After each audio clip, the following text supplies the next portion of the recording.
예, 여러분 안녕하세요. 자, 오늘은 글과 생각에 대해서 글과 생각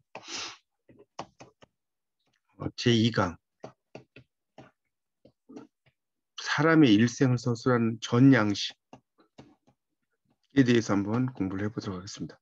이 전이라는 것은 이제 전할 전자거든요. 전할 전자. 그래서 이 전에는 이제 크게 두 가지로 나눠지는데 하나는 사전이 있어요. 사전. 역사사자에 전할 전자를 쓰는 사전이 있고요. 또 하나는 사전이 있어요. 개인사자에 전할 전자를 쓰는 사전이 있습니다. 이제 그 사전 개인의 역사를 전하는 게 채칠칠전이고요. 역사적인 인물에 대해 전하는 게 온달전입니다. 온달전이에요. 그래서 그 전이라는 것은 이제 사람의 일생을 서술하는 그런 그 방식이라고 볼 수 있어요.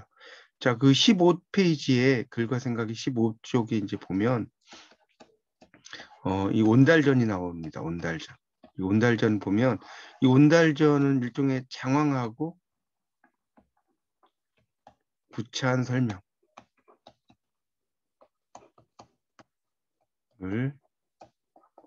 과감하게 생략합니다. 과감하게. 이러한 구조로 되어 있습니다. 자, 그래서 15페이지에 이제 보면 이 온달전을 보면 거기에 이제 여러 이야기들이 나오죠. 뭐 온달이 그 바보 온달이라고 했고, 그러니까 이게 지금 이야기를 보면 한 10개 정도의 이야기로 되는데 번호를 좀 여러분이 매기시면 좋을 것 같습니다. 그래서 거기 보면 제일 첫째 줄에 온달은 이렇게 시작되는 게 있죠. 온달은 고구려 평광왕 때 사람이다. 여기다 1번이라고 써보세요.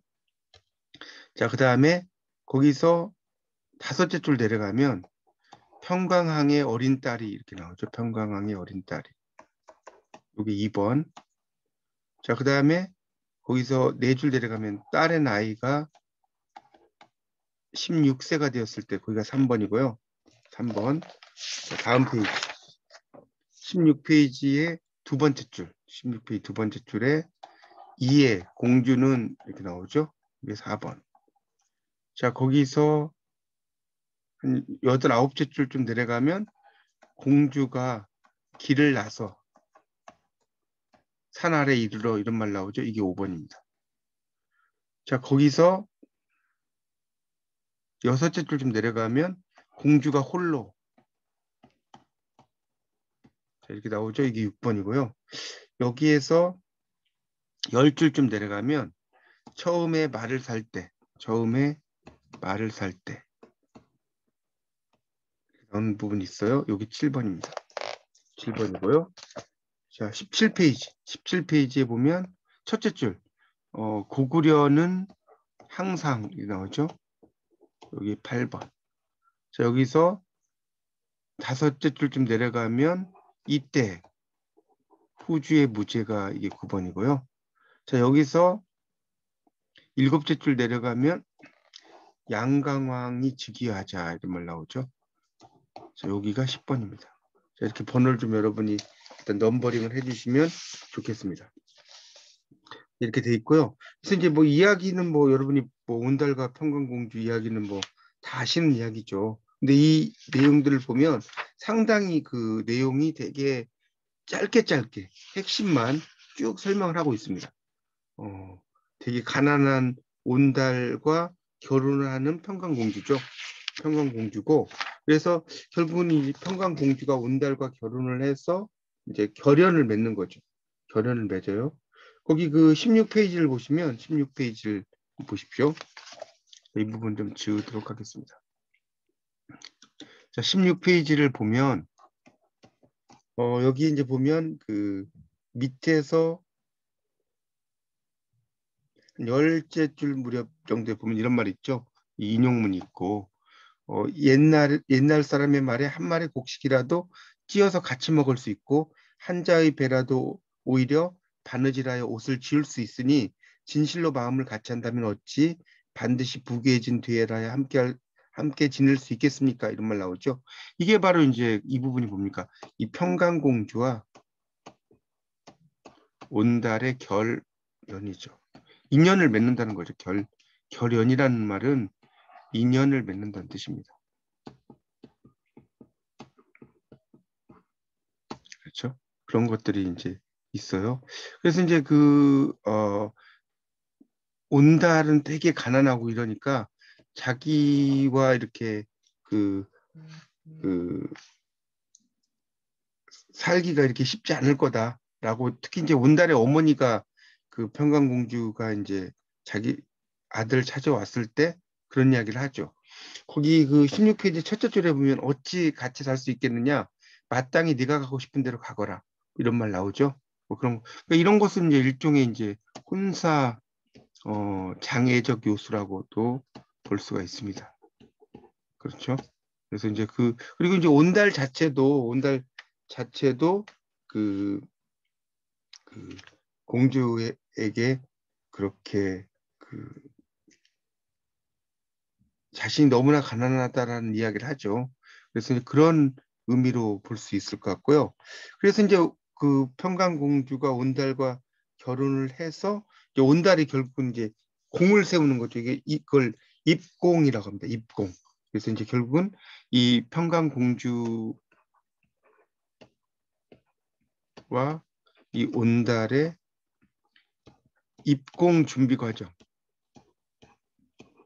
이 부분이 이제 어디 나오냐면 17페이지 첫째 줄입니다. 거기 보시면 고구려는 항상 3월 3일이면 낭낭이 언덕에 모여 사냥을 하고요. 잡은 멧돼지와 사슴으로 산에 제사를 지내죠.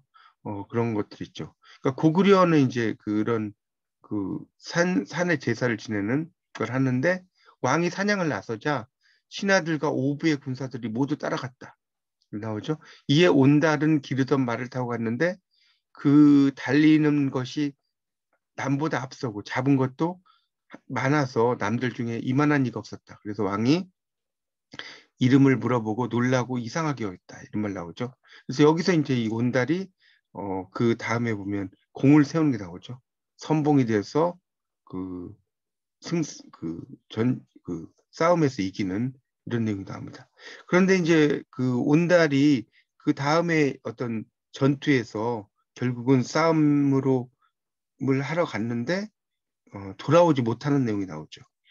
17쪽에 그 원문이라고 써진 거에서 한 7째 줄 정도 가면 온달이 떠날 때 맹세하기를 계리편과 중령 서쪽 땅을 우리 것으로 되돌리지 못하면 돌아오지 않겠습니다. 여기 돌아오지 않겠다는 말이 나오죠. 돌아오지 않겠습니다라는 말은 뭐겠습니까? 이건 죽겠습니다라는 뜻이죠. 이기지 못하면. 하고 출정을 했죠. 그런데 신라 군사와 아차성 아래 싸우다가 날아오는 화살에 맞아 길에서 죽었어요. 그렇죠? 그 죽었다는 거 다음에 11번이라고 써놓으세요. 장사를 지내려 할 때 앞에 관이 움직이지 않으려 했다는 거죠.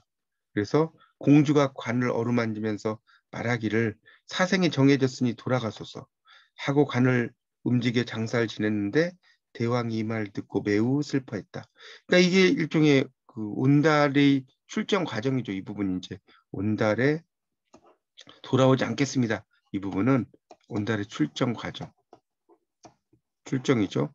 전쟁에 나간다는 거죠. 그리고 죽음 이런 것을 이제 암시하는 거죠. 돌아오지 않겠습니다라는 것을. 자, 그래서 이제 이 17페이지를 다시 좀 보시면 이 내용은 이 온달의 어떤 전승이라고 하는 온달의 충정이라고 하는 것을 지금 관이 안 움직이는 거죠. 관이 안 움직이는 거. 이것은 바로 이 온달의 충정을 설화적 전승을 기반으로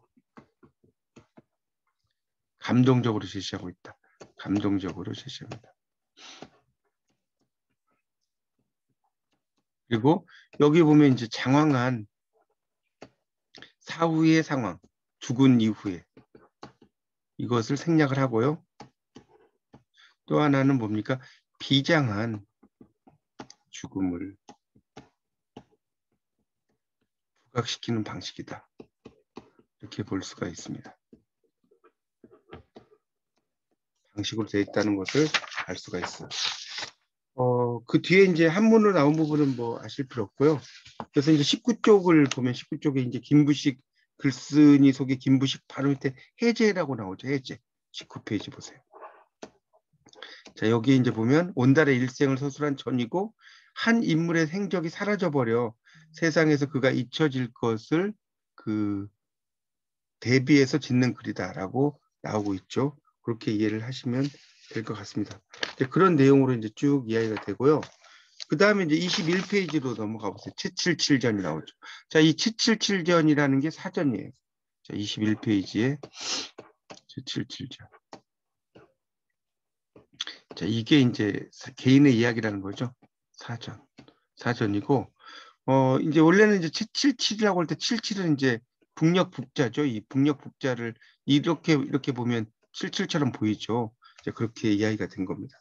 그래서 이 777전도 크게 8개 이제 단위로 나눠질 수 있는데요. 자, 21페이지. 자, 첫 번째, 세상 사람들은 나오죠. 첫 줄. 자, 여기 1이에요. 자, 그 다음에 거기서 하나, 둘, 셋, 넷, 5줄 내려오면 어느 날 금강산 구룡현에 들어가서 이런 말 나오죠. 2번. 자, 여기서 다시 8째 줄 좀 내려가면 77은 늘 하루에 대여섯 대의 술을 마셨다. 3번. 그 다음에 거기서 또 4줄 좀 내려가면 어떤 사람이 77에게 산수화를 그려줄 걸 요구하자. 4번. 자, 22페이지 넘겨보세요. 22페이지에 셋째 줄. 77은 성격이 뻣뻣하여. 5번. 그 다음에 쭉 내려가다 보면 아랫부분에 77의 그림은 날로 세상에 전해져서 밑에서 8째 줄에 있네요. 그 부분 6번이고요. 밑에서 4번째 줄에 보면 처음에 나는 이단전을 통해 77을 알게 되었다. 7번이고요. 그 다음에 23페이지에 6째 줄. 세상 사람들은 77을 술꾼이라고도 하고 여기에 8번입니다. 번호를 좀 넘버링을 해주시면 좋을 것 같고요. 그래서 이제 이 이야기는 이제 777에 대한 이야기들이 쭉 나옵니다. 그래서 뭐 여러분이 이제 전체적인 건 읽어보시면 아시겠지만 특히 이제 그 3번이라고 써진 부분에 77은 늘 하루에 대여섯 대의 술을 마셨다. 이게 바로 이제 최북의 777의 애주가로서의 면모입니다. 애주가로서의 면모. 잘 드러나 있고요. 그 다음에 이제 거기서 777이 기인적인 색이 나오는 게 4번에 있죠. 어떤 사람이 77에게 산수화를 그려줄 걸 요구하자 77은 산만 그리고 물은 그리지 않았다. 그 사람이 괴이하게 여기며 그것을 힐난하자. 힐난이라는 건 비난하고 똑같은 말입니다. 비난하자 77은 붓을 던지면서 일어나 말했다. 종이밖에 모두 무리지 않소. 그러니까 이 777은 어떤 세속적인 가치를 추구한 인물인가 이런 것에 대해서 이제 의구심을 갖게 되는 내용이 나오고 있습니다. 그래서 이제 그 자신의 원칙을 상당히 중시한 22페이지 넘겨보시면 22페이지를 넘겨보세요. 거기 이제 쭉 내려가다 보면 그 25페이지에 그 3번째 줄 나오죠. 성격이 뻣뻣해서 순종하지 않았다. 서평공자가 백금 내기 바둑을 두는데 77이 막 이기려고 할 때 서평공자가 한 수 물릴 걸 청했다. 그러자 77이 바둑돌을 흩어버리고는 팔짱을 끼고 앉아 말했다. 바둑은 본디 재미로 두는 것인데 물리기를 계속한다면 한 해가 다가도록 한 판도 끝낼 수 없을 것이오. 그 후로 서평공자가 바둑을 두지 않았다. 또 귀인의 집에 이르렀는데 문지기가 이름을 거명하는 것을 꺼려하여 들어가서 고하기를 최직장님께서 오셨습니다. 라고 했다. 최북이 화를 내며 어찌 정승이라고 하지 않고 직장이라고 칭하느냐. 문지기가 말했다. 언제 정승을 지내셨습니까? 그러니까 최북이 내가 언제 직장을 지냈더란 말이냐. 관직 이름을 빌려 나를 높이 부르고자 하면 어찌 정승이라고 하지 않고 직장이라고 하느냐. 뭐 이런 식으로 이야기를 하고 있죠. 그러니까 이 최북이라는 분의 이제 사람의 원칙론자라고 이렇게 써보세요. 되게 원칙론을 지키는 그런 사람이죠. 자, 23페이지에 보면 그래서 이제 이제 보면 그 6째 줄에 보면 세상 사람들은 77을 술꾼이라고 하고 환쟁이라고도 했다. 환쟁이랑 화가를 좀 이제 비하적으로 쓴 표현이죠. 심지어는 그를 미친놈이라고 했다. 그러나 그 다음에 이제 그러나 다음에 좀 밑줄을 쳐보세요. 그러나 다음에 그 23페이지에 7째 줄이죠. 그의 말은 때때로 묘한 깨달음을 주거나 실용적인 것도 있으니 여기까지. 그래서 이 부분은 뭐냐면 제3자를 통한 간접적 표현이다. 이렇게 볼 수가 있습니다. 제3자를 통한. 그래서 이제 그런 내용인데, 그래서 거기 여러분 교재를 이제 보시면 뒤에 글쓴이 소개가 있고 해제가 있어요. 거기 그 24페이지를 펴보세요. 24페이지. 24페이지 아랫부분에 해제가 나오죠. 24페이지. 그래서 조선 후기화가 체북에 대한 전이고 저는 사관이 역사 편찬을 위해 지은 것이다. 이런 말 나오죠. 그러니까 김부식의 온달전이 사전이라면 거기 밑줄 주세요. 세 번째 줄. 남공철의 이 글은 사전이다. 자, 앞에 있는 사전은 역사에 대한 이야기고 뒤에 있는 사전은 개인에 대한 이야기라고 그랬죠. 그래서 이제 역사서에 수록될 게 아니기 때문에 일화 선택의 폭이 넓을 수가 있다고 나오죠. 그래서 이제 체북의 어떤 그런 유명한 면모라든가 이런 것을 알 수가 있다고 나옵니다. 그래서 이제 이 과제에 대한 이야기를 좀 드리면요. 과제에 대한 이야기를 드리면 이 중간 과제물이 이 과목에 자신에 대한 소개의 글, 2강에 소개된 온달전과 채칠칠전과 같이 3인칭 서술자의 관점에서 작성하라는 겁니다. 자, 이게 여기서 중요한 것은 나에 대해서 이제 소개를 하는데 나라고 하면 안 되고요. 그 이런 식으로 이게 나는 1인칭이고요. 그가 3인칭입니다. 3인칭이죠. 그리고 또 하나는 그 온달전 같은 경우는 역사적인 이야기죠. 그리고 채칠칠전은 개인적인 이야기죠. 그러니까 당연히 여기서는 온달전보다는 채칠칠전에 뭐 중심을 두셔서 여러분이 작성을 하시면 됩니다.